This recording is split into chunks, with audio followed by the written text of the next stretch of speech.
Hi again. You're joining us on another walk. This time we're heading up towards Brendan Hill. Brendan Hill. We're in a lovely campsite called Brendan Vale. I highly recommend it. The views around here are just gorgeous. So Yeah, down in Worcestershire. Down in Worcestershire. We're up in Worcestershire for Yeah. us. So just let me quickly pan around. So that is Brendan Hill that we're heading up towards. Apparently featured or inspired Tolkien. Something to do with the trolls. Good for you being an author going up there then. So, Karen, what are we talking about today? Yes, so what we're going to talk about today is routines and rituals, which personally I've always thought of incredibly boring and used to switch off when anyone talked about them. But having learned about them, they're actually incredibly powerful to help us with our mental health and for us to become the people we want to be. And I think one of the great things about walking is, especially when it's a beautiful day, is that it's a great way to connect to nature. And maybe in our modern world we don't get enough opportunity to do that. So whenever we can, we do this. So, our walk took a bit longer than we expected, and we only just managed to beat the dark before we got back. So here we are, back in the campsite, around our little fire. So we're going to talk about rituals and routines and how they help us maintain a sort of healthy lifestyle and to actually live the lives that we want to lead. So what routines do we have and what are the benefits of routines? But before we do that, let's just have a think about why we decided to make our routines. So we didn't set routines with like solid goals like I'm going to go to the gym every day, or I'm going to eat healthy food and not eat any sweets or desserts or whatever it is. We thought about the kind of people we wanted to be, and then we built on that. So, for example, I would like to be a reader. So during my work time, I never had any time to read or didn't make the time to read, and I'd really like to become a reader. So one of our routines is going to support me with that.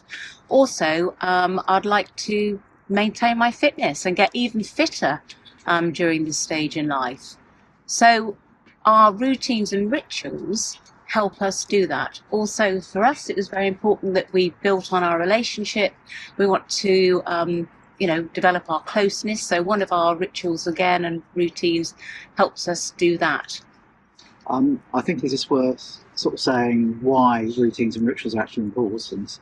And I'm a great believer in life that these things are like frameworks, like the structure, the way that you can structure your life and your day. And that's not something you necessarily have to do all the time. But typically what I found, and going right back, I used to work freelance, and if I hadn't have had the sort of routines and structures in place, I would never got anything done. Just sort of messed around. So for that was an old discipline I had very early on in my career. And it's been really great actually using this as a framework going into retirement. But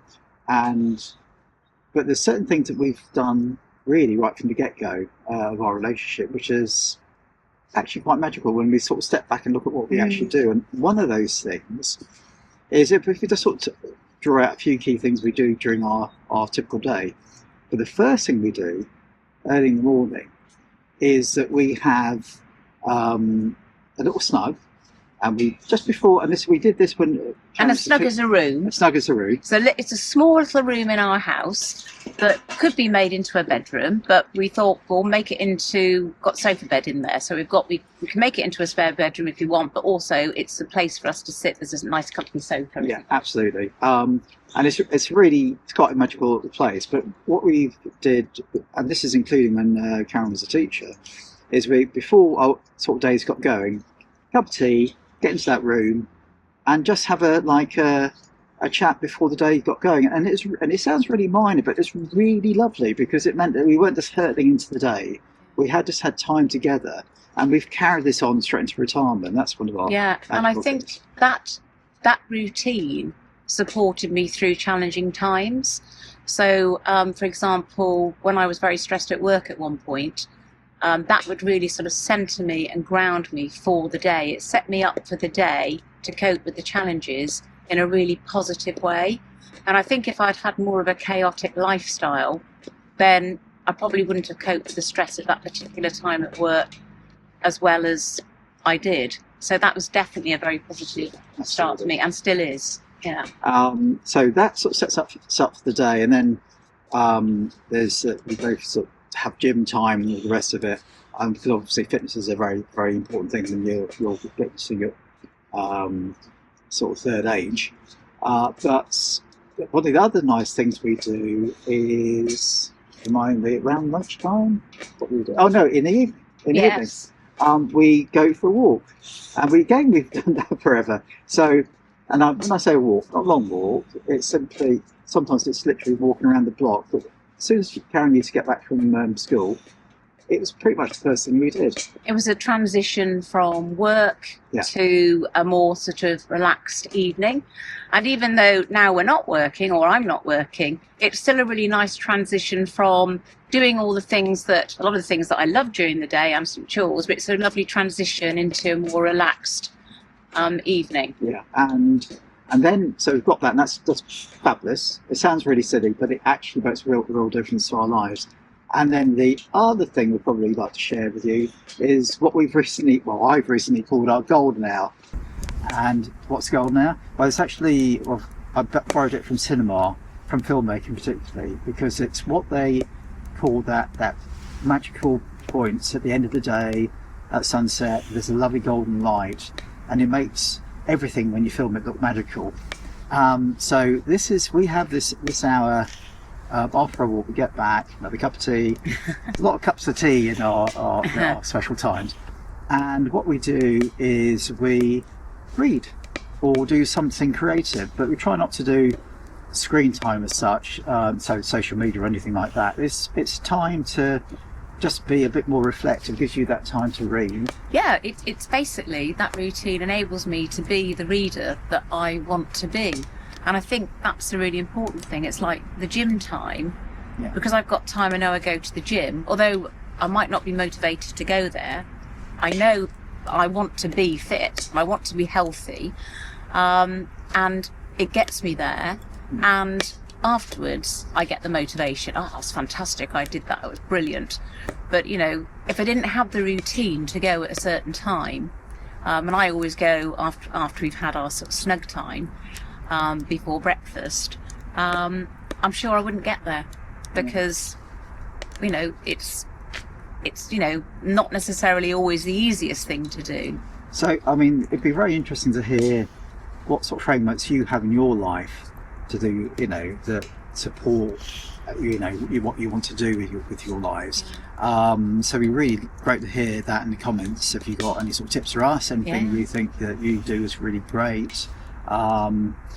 Maybe it's around a log fire, something like and that. This is literally a new thing we've just got, because we wanted to be outside more in the evenings. So we thought, we want to be outdoor, enjoying it. That's the kind of people we want to be. So this is a thing we've just recently added. And I think the routines, again, it's all about acting intentionally. And when we get to this stage, I'm not having to do what someone's telling me. So I want to act on my own intention. So our routines that we're evolving get us to be a better couple, working together, sharing ideas, me being a reader, being fitter. And there's other little routines around, like you're a great cook. And when you plan for that and things. Love it. Love cooking. Yeah. I think probably why do all these routines? Because it makes you happier. No, it really does. Yeah. It's such a positive thing, and it just supports. I think you just really flourish when you have that sort of that as your backbone to your life. Yeah. So we're hoping, our routines support who we want to be, and are your routines helping you to be the kind of person you want to be, develop the kind of relationships you want? Are they hindering you? I'm sure, reflecting on that can help you, and sort of we're always upping our routines or changing them if they're not meeting our needs to be the people we want to be. Yeah. So I think that's probably a good point to sign off. Absolutely. So we will see you again soon. Take care. Yeah. Bye.